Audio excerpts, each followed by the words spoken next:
ada kategori. Di sini ada sabun dan pasta gigi, kemudian ada relasi dengan label barang. Di sini satu kategori bisa memiliki banyak barang ya. Misalkan di sini sabun, di sini ada Gift dan Lifebuoy, kode K-nya K1.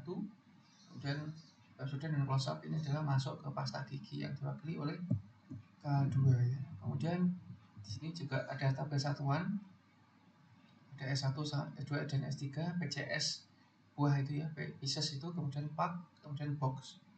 Nanti bisa Anda tambahkan satuan yang lain.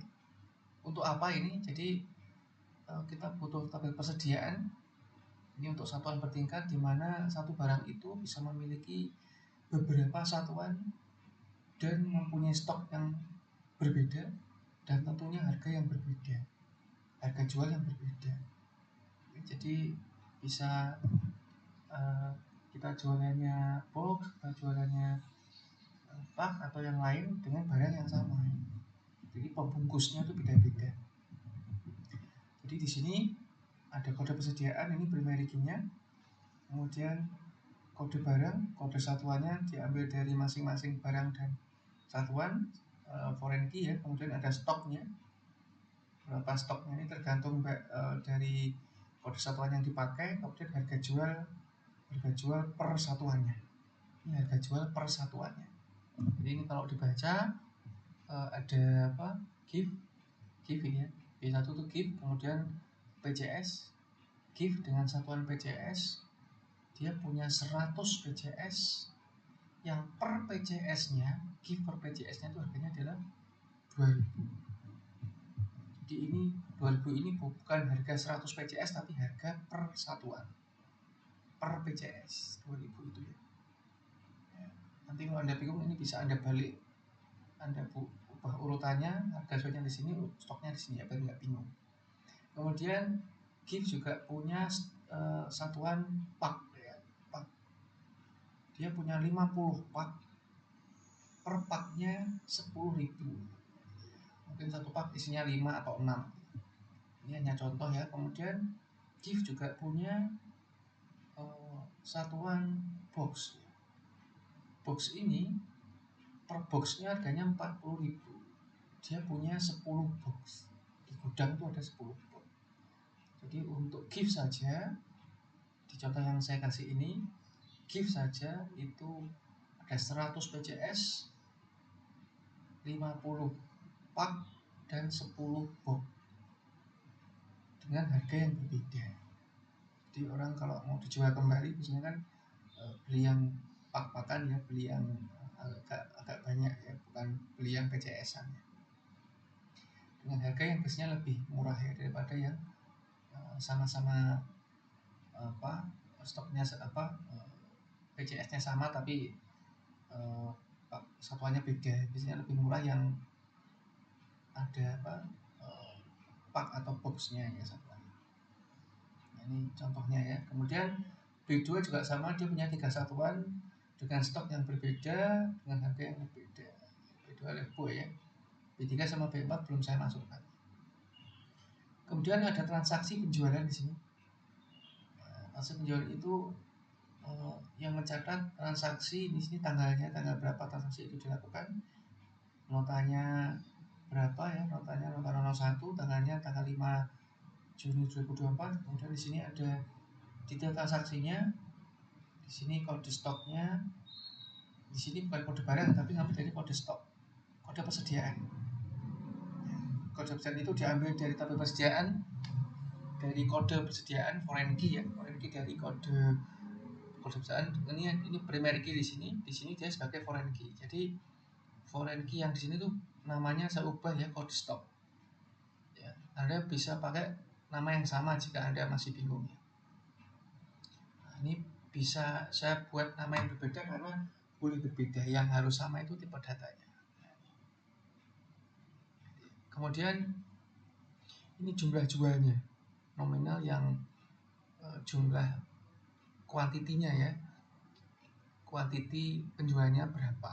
Kalau di sini kalau kita baca tanggal 5 Juni 2024 ada transaksi penjualan untuk kode stok B1 B1S1 itu berarti give yang give yang PJS, give yang PJS ya, ada penjualan 10 PJS.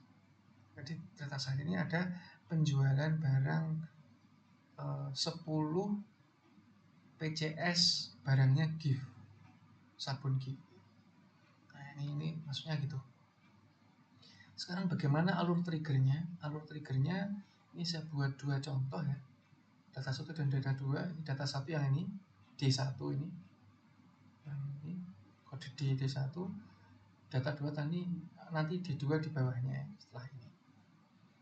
Misalkan di sini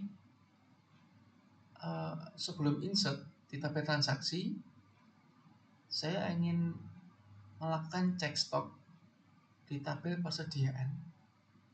Jika stoknya memenuhi, yang memenuhi dengan permintaan yang tadi saya inginkan, yang mau saya jual, maka insertnya dilakukan dan akan mengurangi stok di tabel persediaan.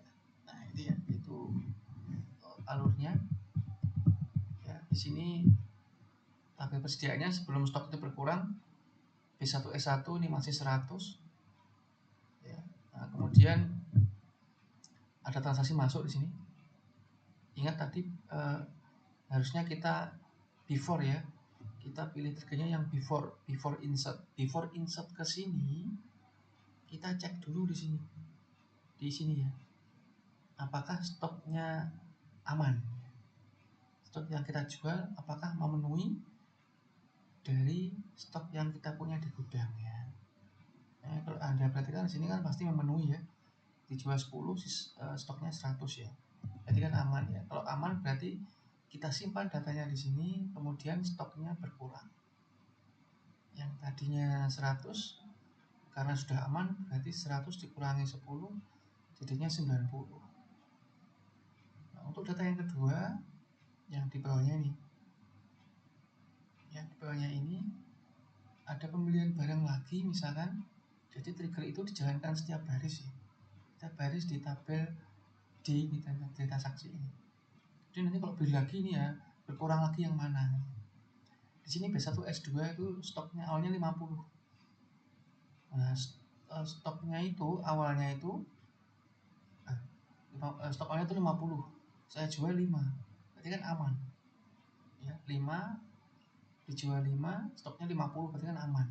Berarti ini kalau aman berarti nanti kita simpan di sini di transaksi, kemudian stoknya berkurang, tadinya 50 dikurangi 5 jadinya 45. Nanti ini berkurang otomatis ini pakai trigger itu tadi ya, ini kan berkurang otomatis, jadi tidak perlu kita kurangi manual ya, stoknya itu malah bahaya ya. Jadi harus otomatis. Bagaimana triggernya? Triggernya seperti ini. Jadi kita buat trigger namanya adalah check stop. Ini ya, check stop. Kita jalankan sebelum operasi insert pada tabel D transaksi. Jadi sebelum ini disimpan ya, sebelum ini disimpan tuh kita cek dulu stoknya. Nah, gimana cara ceknya? Nah, kita pasang coding di sini. Nah, ini adalah body dari triggernya. Apa isi bodinya? Di sini saya pesan variabel dengan nama sisa, ya, tipenya int. Kemudian saya isi variabel sisa itu isinya saya buat dari query. Ya, jadi bukan hitung-hitungan biasa tapi dari query. Tampilkan stok dari tabel persediaan di mana kode persediaannya sama dengan stok yang akan saya proses. Kalau Anda perhatikan new tadi apa ya? New adalah data yang akan saya proses, mengambil record yang akan diproses pakai new digunakan untuk yang ini ya, makanya ini saya pakai new. Kode stok yang akan kita proses.